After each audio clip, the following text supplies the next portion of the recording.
La piste d'Onangab s'ouvre devant nous sous une lumière dorée qui glisse sur les herbes hautes comme un voile.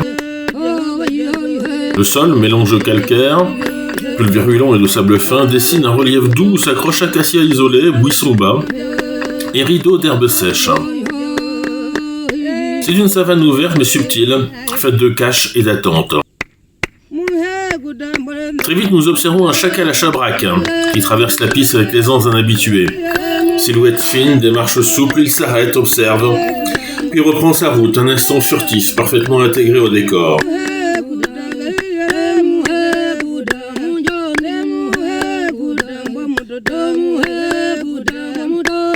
Onangab ne se dévoile pas d'un bloc, il suggère, laisse entrevoir, murmure. Puis la piste blanchit et bascule soudain sur le pan. Le bûche laisse alors place à une mer de sel et de poussière, plate comme un lac asséché. Le pan d'Etosha, immense dépression saline de 4800 km² qui domine le paysage. Surface pâle, horizon abstrait, lumière implacable, un désert minéral façonné par le temps. Et pourtant, la vie s'y glisse.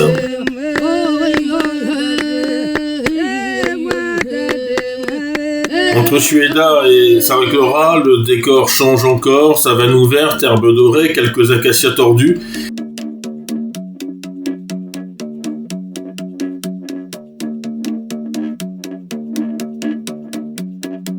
Et un attroupement inattendu. Une quinzaine de mangoustes rayées occupent le bas-côté en pleine réunion de quartier, certaines debout sur leurs pattes arrière, d'autres fouillant la poussière.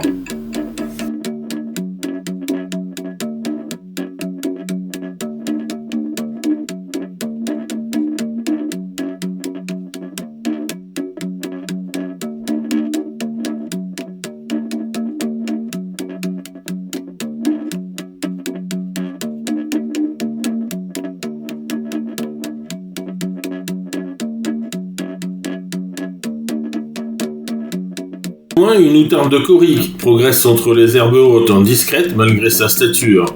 Un peu plus tôt, des James Bog silhouettes sculptées ont traversé la piste avec assurance, ambassadeurs parfaits de ce milieu exigeant.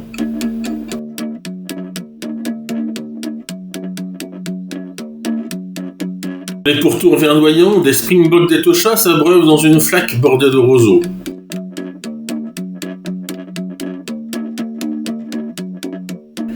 Rhino Drive porte bien son nom. La piste devient plus rocailleuse, bordée d'acacias, de zones ouvertes et d'affleurements calcaires. Les Springboks ouvrent le bal, bondissant ou couchés à l'ombre, puis viennent les zèbres de Burchell, rayés comme des codes-barres vivants, avançant par petits groupes.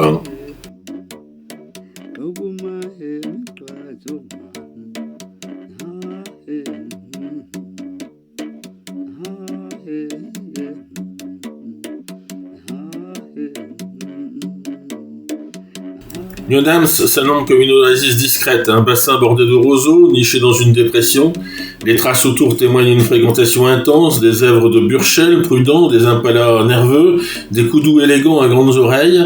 Les silhouettes se succèdent sans se bousculer. Sur les berges, des Gilfalls, des Corybusters et parfois un héron complètent la scène. Le lieu respire la coexistence paisible. En quittant Nyonams, la piste repart entre herbes rases, roches saillantes et zones de transition. Springboks bondissants, zèbres de Burchell réfléchis, gnous bleus à barbe noire, grognons en cortège compact et même une girafe d'Angola apparaît et disparaît comme une ombre géante. Puis les koudous reviennent, se glissant entre les arbres avec leur élégance furtive.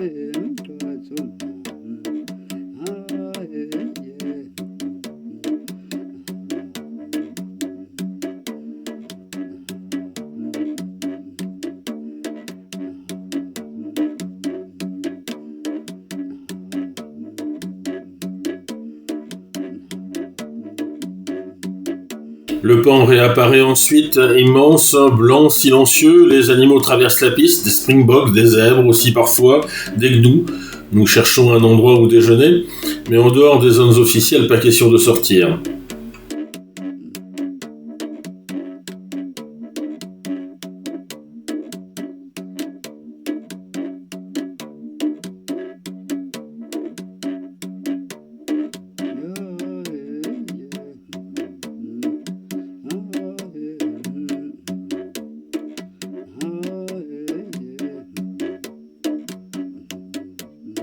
Puis vient le panneau salvateur, un picnic site, une table en béton, 2 bancs, un acacia tordu, un soupçon d'ombre, et surtout le droit de poser le pied au sol.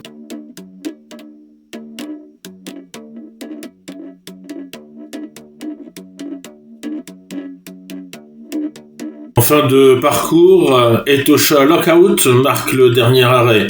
Ici, rien que l'immensité, le pan blanc, le ciel bleu, le silence total. Chacun descend, s'avance, observe. Pas un bruit, pas un mouvement. Juste la puissance d'un désert fossile suspendu dans la lumière. Un au revoir silencieux mais profonds. On commence là à peine, mais on est loin encore d'avoir le pan rempli d'eau. D'ailleurs, à l'horizon, on ne voit toujours pas une seule trace d'eau. Voilà, on est ici donc tout près du lodge Alali, avant-dernière étape.